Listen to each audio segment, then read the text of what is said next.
You're listening to Northwestern Outdoors Radio. I'm John Kruse.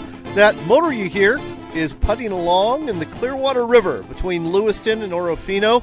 It's being operated by guide Kyle Jones, the owner of Jones Sports Fishing, and we have been catching steelhead today. Kyle, thanks for a great day on the water so far. Absolutely. Good to have you guys. So let's talk a little bit about this famed Clearwater steelhead fishery. We're going to start off with the fish themselves because they run a lot bigger than any other steelhead in the West, don't they? Yeah, absolutely. Our fish average between 12 and 14 pounds, and we see a lot of fish in the 17, 18, 19-pound class. Well, it's only 10 o'clock in the morning. We've already got two nice fish on board. One was a hatchery fish that we got to keep, about a 10, 12-pound steelhead. And the other one was a beautiful wild steelhead that we had to let go. That was what, about 16 pounds? Yeah, it was about 16, 17 pounds, something like that. So the Clearwater is primarily known as a fall and winter fishery. And we're talking about cold water temperatures that we're dealing with here between Lewiston and Orofino, aren't we? Yeah, often our water temperatures are in the high 30s or low 40s, and that's kind of what we've got going on today. We had temperatures in the upper 40s the last couple of days, and today we've got this cold front that came in, and it's dropped the water temperature to 40, so we've lost 8 degrees in 5 days. So I think what's kind of going on is these fish are starting to get back into our winter pattern. Well, I've got to compliment you, because when I heard about this dramatic temperature change, I thought, pardon the French, folks, we're screwed. We're not catching any fish today. But again, you've put us on two fish in a hurry. Let's talk about the techniques you use to put people on the fish. We'll start off with what we started doing today, side drifting. Tell us how you go about that business. So side driftings are pretty much our mainstay. That's what we do most of the time. And our goal there is to just cover as much water as possible, fish everything from shallower runs to deep, slow stuff, and drag eggs and pegged beads, corkies, that kind of thing through and pick up fish really any way we can and just try to, it's go, go, go, fish, fish, fish, fish, fish. And, today that just wasn't really working.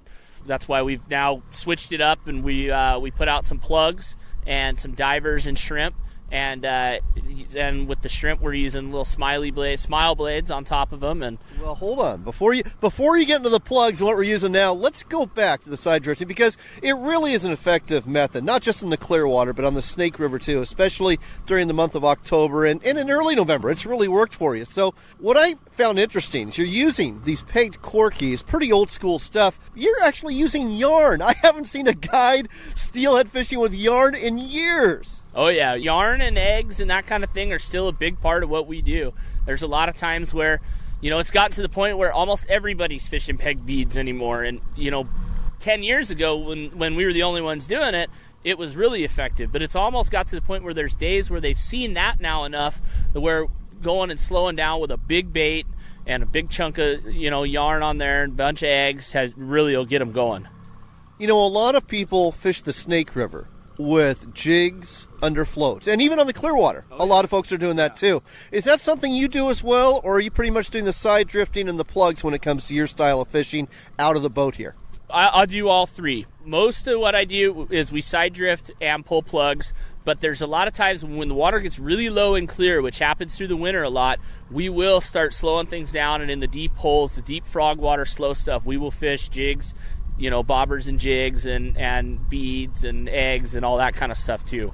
And I think it's important to note that the jig and float fishing, it's really evolved. I remember back on the Upper Columbia, back in the early 90s, fishing a half-ounce Max Rock Dancer jig under, it was like throwing a depth charge out there. But it worked. But now, the jigs you use, they're a lot smaller. The presentations are a lot more subtle, aren't they?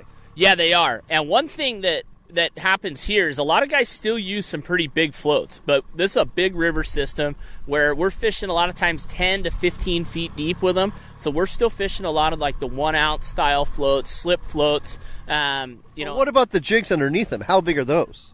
An 1/8 ounce, 16th, 1/8 quarter, that kind of thing, a lot smaller. In terms of colors, every river seems to have its own color combination that works. What is the color that seems to work on the Clearwater, whether it comes to jigs or other offerings? By far the number one jig on this river would be a black marabou jig with a white head. I mean, if you go up to the North Fork where there's guys, you're going to see that on almost every rod.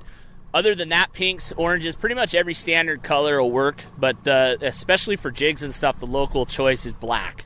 And when it comes to tipping those jigs with bait, are we talking coon shrimp? Are we talking eggs? Or are we talking no bait at all? It's either coon shrimp or no bait at all. A lot of the guys aren't, we don't fish them with bait.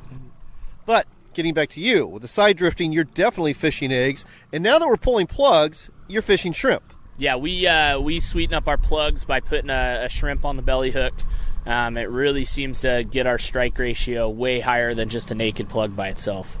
You're listening to Northwestern Outdoors Radio. I'm John Kruse. We're talking to Kyle Jones, the owner of Jones Sport Fishing, and he is fishing the Clearwater River this fall in November for really, really big steelhead. We've already got a couple in the boat. Let's talk a little bit more about pulling plugs. I mean, the beauty of this technique, especially for you as a guide, is you get to put them right in front of the nose of those steelhead, and you just making them bite whether they want to or not.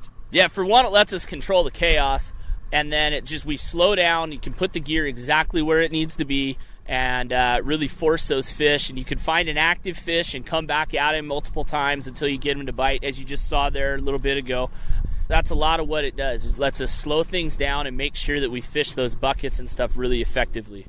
And the other thing I think is really interesting, both these fish came out of the same hole within a very short distance of each other. And I think a lot of people make that mistake. They got one fish out of the run. Well, we must be done. We got to go somewhere else. Classic mistake, isn't it? Absolutely, yeah. And one thing we really try to do is if we hook a fish, we want to get the gear cleared and we try to get that fish out of where we caught it. We don't want to float back over where we think those fish are, because there might be, I've sat on spots and got 8, 9, 10 fish out of one little small area before. That is some great advice. One other thing I want to talk about here, when it comes to the plugs, do you believe when it comes to steelhead that scent is important, or is it overrated at the risk of angering all those people selling scent out there? Now, I know I told you something different when we were drifting a pegged bead, but on a plug, we put that shrimp on there for an absolute reason. That the scent really matters when you're trying to slow things down and get these fish to bite. The scent and that shrimp makes 100% difference.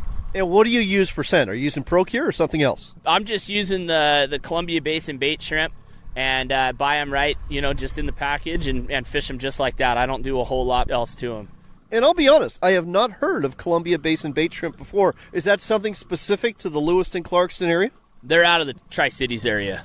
Well, they're all over the place here in this area, but yeah. So, definitely an Eastern Washington shrimp company. By the way, we got a little action going off on one of the rods here, so I'm hoping we're going to interrupt this interview with a fish-on moment. But before we do, we better give out information about how people can book a trip with you. First off, when it comes to the Clearwater, how late you going to be fishing it this year?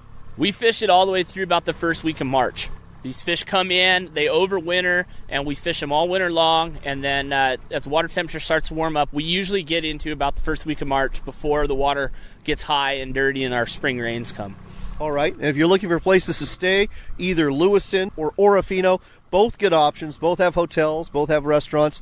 And you're just going to meet them at whichever spot you think is going to be the hottest the next day along the way, aren't you? Yeah, we usually don't pigeonhole ourselves into one specific spot. It's usually a game day decision. On the Clearwater here, we're lucky we have multiple access points. Almost about every 6 or 7 miles there's a boat ramp. So depending on where the most people are and where the fish are, that kind of thing, we make a decision, and that's kind of how we go with that. Well, before we give out your website, not everybody is going to be able to book a trip with you. The Clearwater, does it offer bank access fishing as well? Yeah, the Highway 12 runs the whole entire length of the Clearwater. There's an incredible amount of bank access here, and a lot of it doesn't have anybody in it. You'll see most bank fishermen up around the Orofino area, around the mouth of the North Fork, but there's an incredible amount of access. So, come on over here by yourself, or if you want to be sure to get in some good fishing with a guide who knows his business, come with Kyle Jones with Jones Sports Fishing. What's your website, Kyle? My website is jonesportfishing.com, and then all of our Clearwater trips, we actually run everything through Real-Time Fishing, the Idaho outfitter that we work for here. But you can go ahead and give us a call, shoot us an email, and we'll get the booking process taken care of. That's jonesportfishing.com. That's jonesportfishing.com. Check it out. Book a trip. You're probably going to have a great day like we are today. Thanks, Kyle. Thank you.